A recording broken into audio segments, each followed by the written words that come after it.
Oh, bom dia, bom dia, bom dia a todos. Sejam todos muito bem-vindos aí ao segundo semestre. Vamos ao nosso sprint final aí, graças a Deus. Só esse restinho de ano aí, ó. Nós estamos finalizando. Aí vocês estão livres da vida. Aí acabou a escola, acabou o ensino médio, acabou a extensão de saco, de prova, de tudo. Aí piora. Aí piora porque daí vem faculdade. Aí que a chinela canta. Mas até chegar lá tem tempo. Beleza? Ô, rapaziada, deixa eu achar aqui. Ó, nós terminamos, então, as apostilas 4. Só ficou faltando a última aula, tá? Só ficou faltando a última aula da frente C. E essa última aula da frente C é sobre isomeria, tá? A última aula da frente C é sobre isomeria. E é isso que nós vamos fazer hoje, é nisso que nós vamos trabalhar hoje, tá? Isomeria. Então, nessas duas primeiras aulas da manhã, vamos trabalhar com as isomerias. Aí, à tarde, tá? À tarde, eu vou postar lá uma atividade e vou mandar uma aula gravada para vocês, tá? Mas aí eu deixo escrito lá no Positivo On, certinho, o que é, tá? Qual é a frente e tudo mais, tá bom? Qualquer dúvida, vocês vão gritando aí e a gente vai resolvendo, tá? Bora.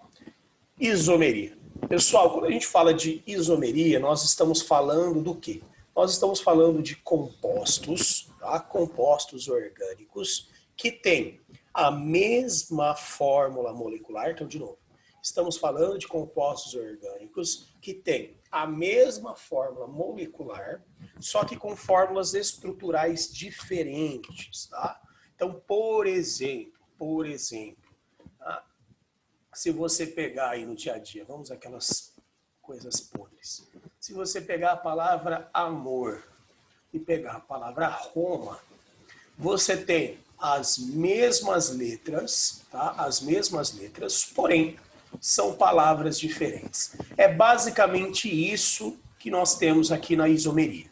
Só que ao invés de ter as mesmas letras, nós teremos os mesmos átomos com estruturas diferentes, tá? Com estruturas diferentes. Existem 7 tipos de isomeria, que nós vamos dividir em duas partes primeiro. A primeira parte são as isomerias planas, que é o finalzinho dessa apostila 4C. E depois nós vamos para as isomerias espaciais, que é o comecinho da apostila 5C. Tá? Quais são essas isomerias planas? São elas: isomeria de função, metameria, depois eu tenho isomeria de cadeia, isomeria de posição e tautomeria. Tá? São essas 5 isomerias que a gente tem.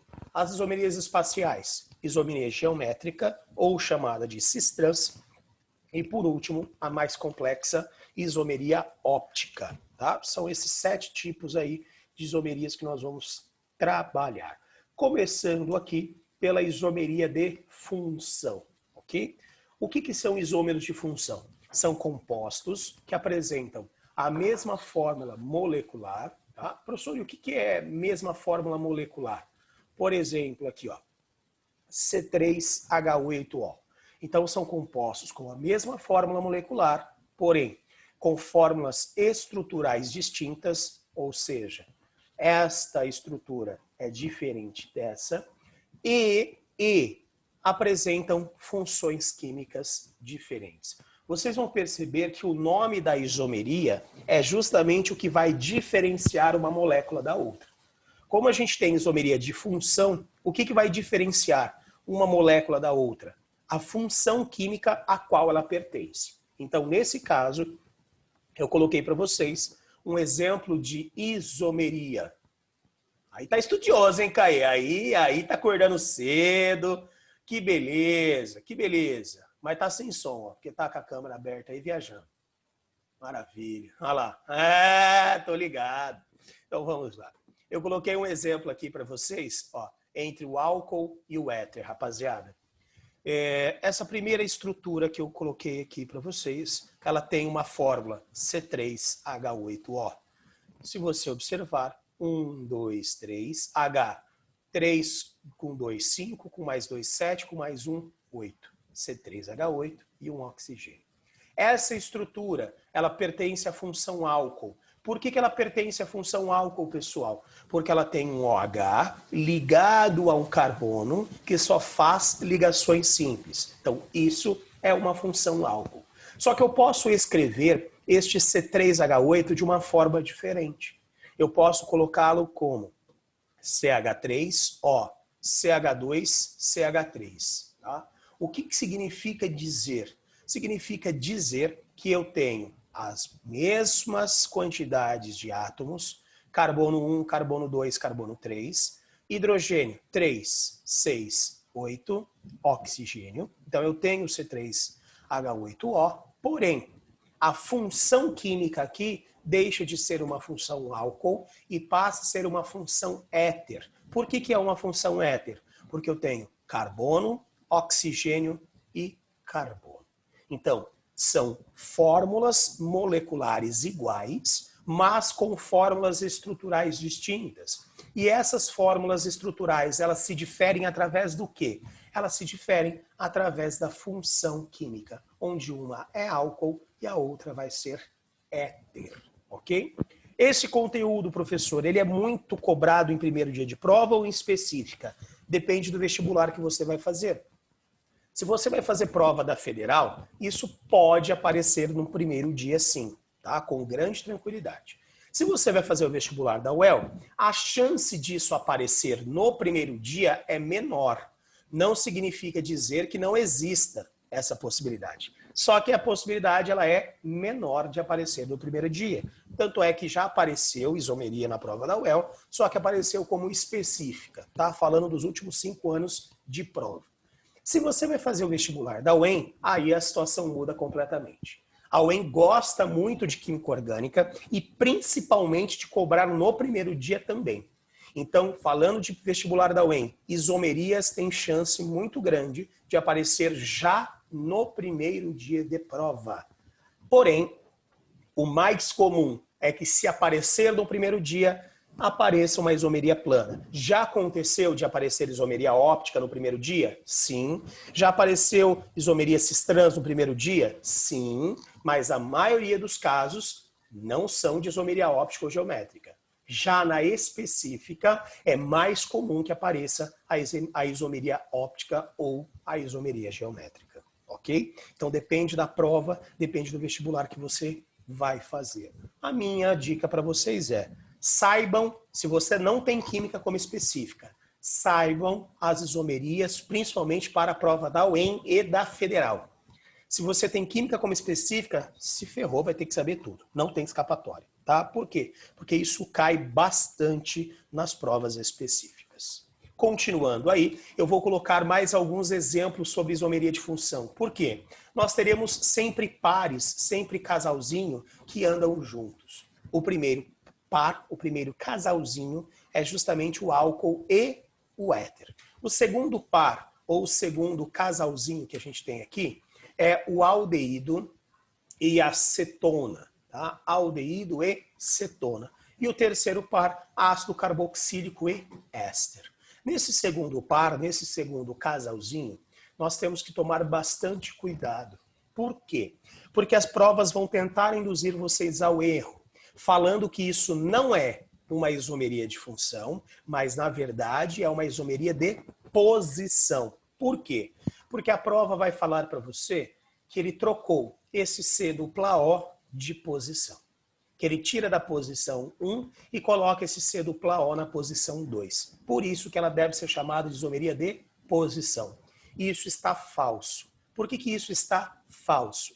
Porque nós só temos a função aldeído se de fato esse C dupla O, que é chamado de carbonila, tá? Se de fato essa carbonila for uma carbonila primária. E para que ela seja uma carbonila primária, é necessário que ela esteja na extremidade. Como é o que acontece aqui? Na extremidade. Já se essa carbonila, tá? Já se essa carbonila estiver entre carbonos, ela passa a ser uma carbonila secundária. E se ela é uma carbonila secundária, significa dizer que ela vai pertencer à função cetona. Então, por favor, cuidado com isso, tá? Cuidado com isso. Ah, aldeído e cetona são isômeros de posição, porque mudou a posição da carbonila. Falso. Se um é aldeído e o outro é cetona, é porque as funções químicas são diferentes. Porque senão seria aldeído e aldeído ou cetona e cetona, ok? Então, muita atenção. O aldeído e a cetona podem ser isômeros de função, porque ambos vão apresentar aqui, por exemplo, o C3H6O. 1, 2, 3 carbonos, 3 com 2, 5 com mais 1, 6, O. C3H6O. C, C, C, C3, H3 com H3, H6O. Tá? Então, ambos têm a mesma fórmula molecular, só que são estruturas distintas. Por quê? Porque um tem uma carbonila primária, que classifica como aldeído, e a outra tem uma carbonila secundária, que classifica como cetona. Tá? Então, são isômeros de função. Mudou a função química, isômeros de função. Terceiro exemplo e terceiro casalzinho que anda sempre junto. Ácido carboxílico e éster. O ácido carboxílico e o éster sempre andam juntos. Por quê, professor? Porque ambos vão apresentar uma carboxila, tá? A diferença aqui do éster, essa carboxila, nós retiramos o hidrogênio e colocamos um carbono, mas ambos podem ser isômeros de função. Exemplo, C3H6O2. Professor, por que você pegou só C3, C3, C3? Porque são os exemplos mais simples. E justamente esses são os exemplos mais cobrados no primeiro dia de prova. Tá? Não significa dizer que ele não possa ser cobrado numa específica. Claro que pode.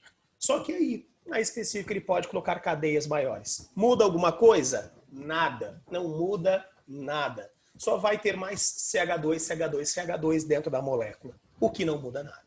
Ok? Por isso. Então, C3H6O2 pode ser um éster. Professor, o que é um éster? Éster é quando a gente tem C dupla O, carbono. C dupla O, carbono, função éster. C dupla O, OH, isso vai ser uma função ácido carboxílico.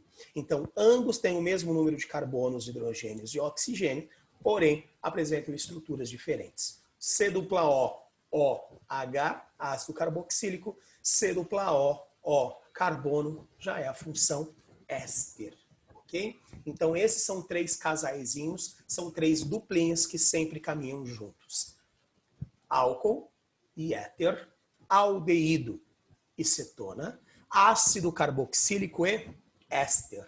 Tá? São os três casais, as três duplinhas mais comuns de aparecer durante a prova. Pode acontecer de aparecer alguma coisa diferente? Pode, mas é raríssimo. Raríssimo. O que pode acontecer de diferente é ele colocar um álcool aromático e um éter aromático. Tá? Mas, de qualquer forma, a gente vai ter álcool e éter, ácido carboxílico e éster, aldeído e cetona. Não tem como ele fugir disso, não tem como ele inventar moda em relação a isso. Beleza? Esse é o primeiro tipo de isomeria plana que a gente tem. Segundo tipo, vamos para o segundo tipo de isomeria plana. Nesse segundo tipo de isomeria plana, é um caso especial, tá? Muita atenção, muito cuidado com isso. Tem gente que faz confusão até hoje. Já vi essas provas comentadas aí da UEM. O pessoal comentando errado, né? Falando que a tautomeria, a tautomeria é uma isomeria de função. Não tem nada a ver. Tá? Não é uma isomeria de função. Isomeria de função é isomeria de função, ponto. Tautomeria é tautomeria, ponto. Ah, mas elas são parecidas. Beleza.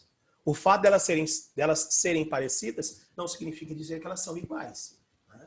Então, bastante atenção com isso daí. O que são, professor? As cadeias que apresentam tautomeria. São cadeias de mesma fórmula molecular, isso é uma coisa obrigatória para ser isomeria, com fórmulas estruturais distintas, também uma obrigatoriedade para ser isomeria. E agora que vem a situação aqui, ó. Apresentam funções químicas diferentes. Ah, mas foi isso que aconteceu aqui agora. Você acabou de falar de funções químicas diferentes. Pois é. Só que tem um detalhe a mais. Além delas apresentarem funções químicas diferentes, nós precisamos que exista aqui um equilíbrio dinâmico. Professor, o que é um equilíbrio dinâmico? Equilíbrio dinâmico é um equilíbrio químico. Professor, o que é equilíbrio químico? Você viu isso ano passado, no terceiro bimestre. Tá? Você viu ano passado no terceiro bimestre. Lembra lá? Kc, Kp, Kw, Ka, Kb, KH e KPS. São essas as constantes de equilíbrio que a gente tem. O que significa ter uma reação em equilíbrio? Significa dizer que eu tenho reagente formando um produto e eu tenho produto voltando a ser reagente. Essa reação é uma reação reversível, é uma reação que não acaba. Né? Ela não acaba, ela entra em equilíbrio químico. Mas, de qualquer maneira, todo equilíbrio químico é um equilíbrio dinâmico. Professor, o que significa ser um equilíbrio dinâmico? É um equilíbrio que ele nunca para, ou seja, a todo momento eu tenho a reação direta, que a gente chama de reação 1, reagente formando produto, e a todo momento eu tenho a reação inversa, que a gente chama de reação 2, que é o produto voltando a ser reagente. Isso não para, beleza? Então, para ter tautomeria, é necessário, além de ter funções químicas diferentes, é sim necessário ter um equilíbrio dinâmico, ter um equilíbrio químico. E para que isso exista, nós vamos ter que apresentar aqui a função enol. Tá? A função enol, ela vai ser necessária aqui. Ah, professor, por quê? Porque o enol é uma função química extremamente instável. E ele vai sim se transformar em uma molécula mais estável. E quando isso acontece, a gente tem um equilíbrio químico, a gente tem um equilíbrio dinâmico sendo formado. Isso pode acontecer para duas moléculas diferentes. Isso pode acontecer para uma molécula de aldeído, ou isso pode acontecer para uma molécula de cetona. Tanto é que o nome dos equilíbrios que nós temos aqui são equilíbrios aldo-enólico ou equilíbrio ceto-enólico. Tá? De novo, equilíbrio aldo-enólico ou equilíbrio ceto-enólico. Professor, por que aldo-enólico?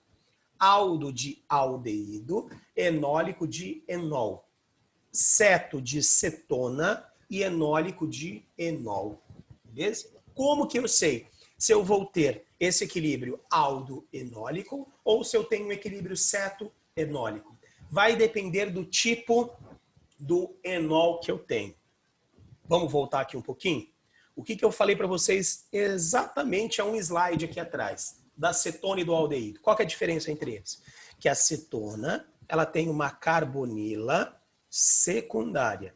E o aldeído tem uma carbonila primária.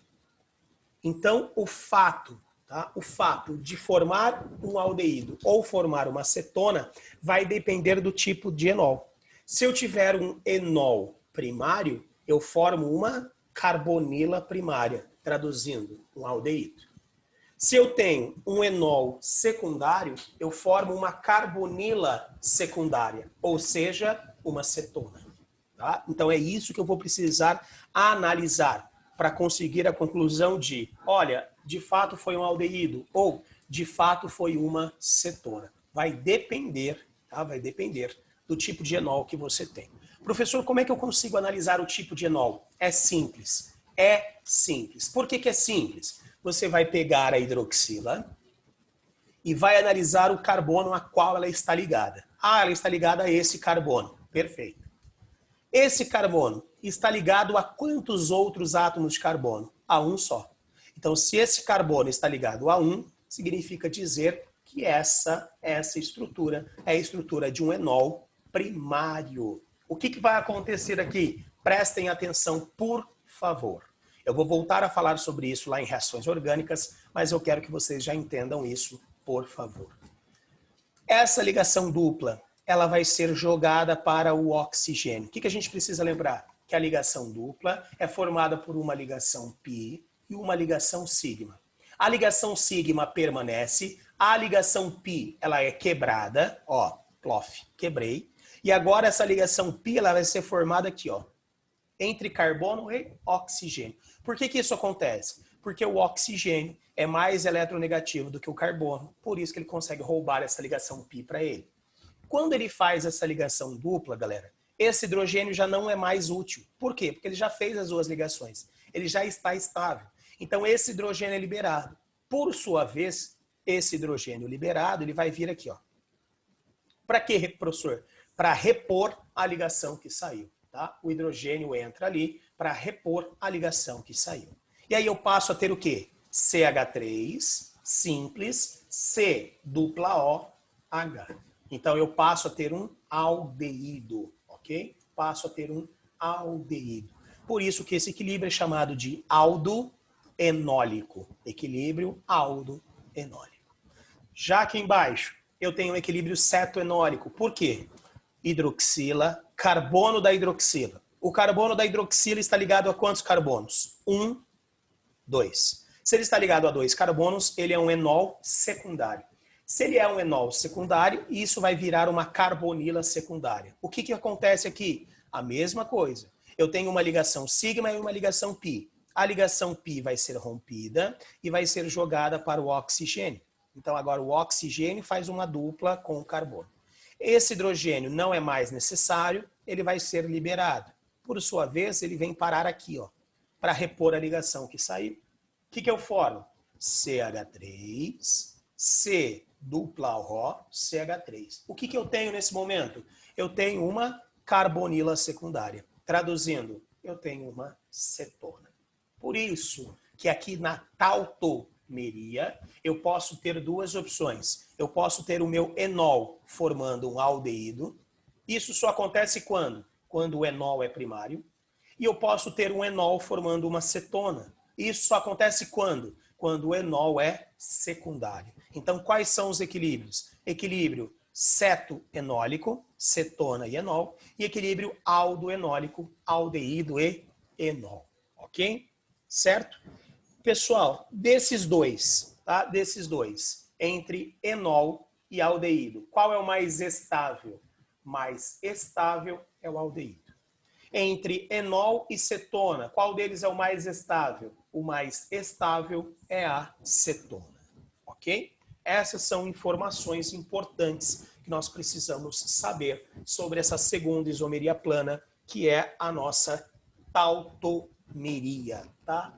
Tautomeria. E aí, vamos para a terceira isomeria nesse momento, que é a nossa isomeria de cadeia. Está aqui, isomeria de cadeia. Professor, o que é uma isomeria de cadeia? Como o nome já nos diz, são compostos de mesma fórmula molecular, de forma estrutural distinta, só que agora, atenção, com mesma função química, atenção, agora eles têm a mesma função química, porém, estes compostos vão se diferenciar através do tipo de cadeia, tá? Esses compostos vão se diferenciar pelo tipo de cadeia. Então, aqui, ó, cadeias carbônicas diferentes. Como assim, professor? Vão se diferenciar pelo tipo de cadeia?